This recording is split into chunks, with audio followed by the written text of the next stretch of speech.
महाभारत के अनंत महासागर में अनेकों रोचक कथाएं हैं जो शायद आप लोगों ने टीवी पर ना देखी हों। वैसी ही कथाओं में एक है देवयानी की। देवयानी की कथा का उल्लेख महाभारत के आदि पर्व में मिलता है। इस प्रसंग के तार पांडवों के पूर्वज ययाति से भी जुड़े हुए हैं। कथा के पहले भाग में हम सुनेंगे कच्छ और देवयानी की एक तरफा प्रेम कहानी। बात समुद्र मंथन के पहले की है। अभी तक देवताओं ने अमृत पान नहीं किया था और वो अभी तक अमर नहीं हुए थे। देवता और दानव त्रिलोकों पर आधिपत्य के लिए आपस में लड़ते रहते थे। उस समय कश्यप ऋषि और दनु के पुत्र वृषपर्वा दानवों के राजा थे। उन्होंने भृगु ऋषि के पुत्र शुक्राचार्य को अपना गुरु नियुक्त किया और देवताओं ने अंगिरा ऋषि के पुत्र बृहस्पति को। जब भी देवताओं और दानवों में युद्ध होता, शुक्राचार्य अपनी मृत संजीवनी विद्या से दानवों को फिर से जीवित कर देते। गुरु बृहस्पति यह विद्या नहीं जानते थे। इस प्रकार दानवों का पलड़ा भारी होने लगा था। दानव मृत्यु के भय के बिना देवताओं से युद्ध करते। देवताओं की संख्या कम होती जा रही थी और दानवों की संख्या पर युद्ध का कोई असर नहीं होता था। देवताओं ने गुरु बृहस्पति से इस समस्या का समाधान निकालने को कहा। गुरु बृहस्पति ने अपने ज्येष्ठ पुत्र कच्छ को बुलाकर उसे शुक्राचार्य से मृत संजीवनी विद्या सीखने को कहा, जिससे कि देवताओं का भला हो सके और उनको भी संजीवनी विद्या का लाभ मिल सके। कच्छ ने अपनी पिता की आज्ञा मानकर शुक्राचार्य के पास जाने का निश्चय किया। शुक्राचार्य दानवराज वृषपर्वा के यहां ही रहते थे।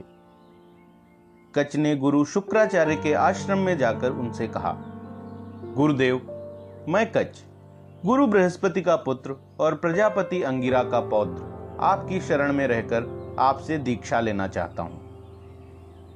कच्छ की बात सुनकर शुक्राचार्य को खुद पर बड़ा ही गर्व हुआ कि देवगुरु बृहस्पति का पुत्र उनसे दीक्षा लेना चाहता है। उन्होंने कच्छ से कहा, देवगुरु बृहस्पति मेरे लिए आदरणीय है, तुम्हारा यहां स्वागत है। और उन्होंने कच्छ को अपने आश्रम में रहकर ब्रह्मचर्य व्रत का पालन करते हुए दीक्षा ग्रहण करने की अनुमति दे दी।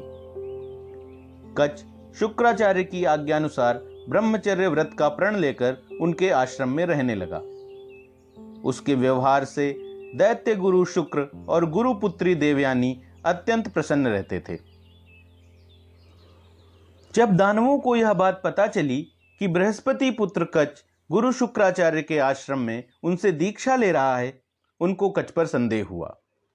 उनको लगा अगर कच्छ ने किसी तरह शुक्राचार्य से मृत संजीवनी विद्या सीख ली तो उनको बड़ी समस्या हो जाएगी।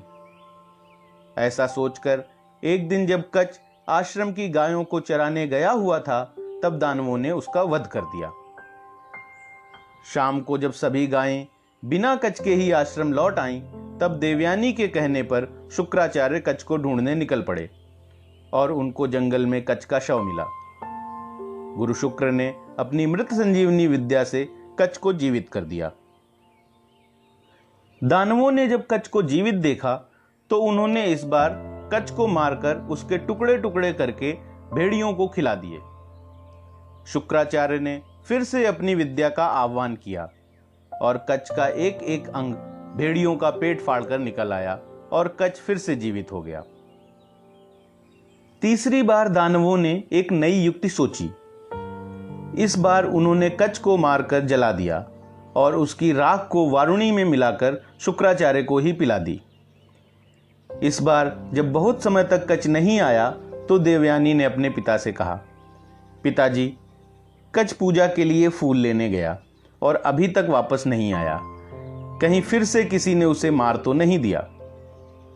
शुक्राचार्य ने देवयानी से कहा, पुत्री, मैं बार बार कच्छ को जीवित करता हूं और दानव उसे हर बार मार देते हैं, अब मैं कब तक उसको जिंदा करता रहूंगा। देवयानी ने अपने पिता से कहा, पिताजी, मैं कच्छ के बिना जीवित नहीं रह सकती, आप कुछ भी करिए और उसे फिर से जीवित करिए। गुरु शुक्राचार्य ने अपनी योग विद्या से जान लिया कि कच उनके पेट के अंदर है और अगर उन्होंने उसका आह्वान किया तो कच उनका पेट फाड़कर बाहर आ जाएगा और उनकी मृत्यु हो जाएगी। लेकिन अपनी पुत्री का दुख उनसे देखा नहीं गया।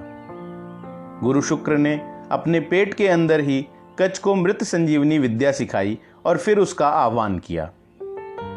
कच गुरु शुक्र का पेट फाड़कर बाहर आ गया और फिर गुरुदेव की सिखाई विद्या से उसने शुक्राचार्य को जीवित कर दिया।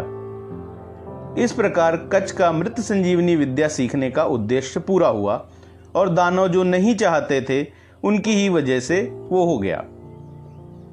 अब जब कच ने गुरुदेव से विदा मांगी तो देवयानी ने कच से कहा, ऋषि कुमार, तुम हमेशा ही एक आदर्श शिष्य की तरह यहां रहे हो। अब तुम्हारी शिक्षा पूरी हुई और तुम्हारे ब्रह्मचर्य का प्रण भी पूरा हुआ। मैं तुमसे प्रेम करती हूं, तुम मुझसे विवाह कर लो।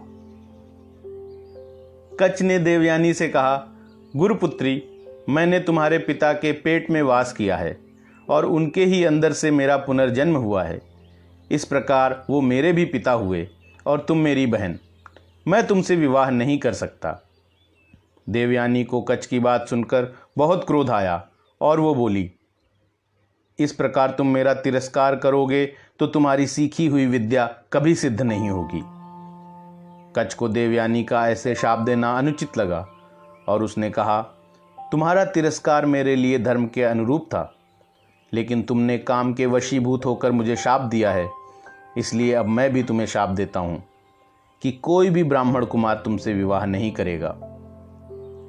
इसके बाद कच कभी खुद मृत संजीवनी विद्या का उपयोग नहीं कर पाए, लेकिन उन्होंने अपने शिष्यों को वह विद्या सिखा दी, जिससे देवताओं को भी मृत संजीवनी का लाभ मिलने लगा। उसके बाद देवयानी का क्या हुआ? किससे हुआ देवयानी का विवाह? इन प्रश्नों के उत्तर जानने के लिए सुनिए शर्मिष्ठा देवयानी की कहानी।